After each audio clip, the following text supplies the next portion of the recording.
Shamim মাহিদের run আউটের প্রায়শ্চিত্ত করে যা বললেন জাকের, বিস্তারিত থাকছে পুরো ভিডিও জুড়ে।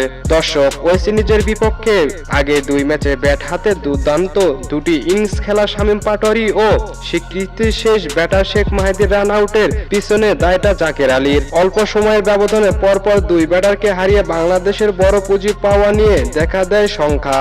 উইকেটে থাকা জাকের তখন খলনায়ক, দায় কাঁধে নিলেন এই ব্যাটার। ব্যাট হাতে প্রায়শ্চিত্ত করলেন 41 বলে 6 ছক্কা ও 3-4-এ অপরাজিত 72 রানের এই দুর্দান্ত ইনিংস খেলে 2 ব্যাটারের রান আউটের ফেলার প্রায়শ্চিত্ত করেন জাকের। বাংলাদেশ পায় 7 উইকেটে 189 রানের শক্ত পুঁজি, যেই পুঁজির উপর দাঁড়িয়ে ক্যারিবিয়ানদের ডেরায় প্রথমবারের মতো হোয়াইট ওয়াশের স্বাদ নিয়েছে বাংলাদেশ।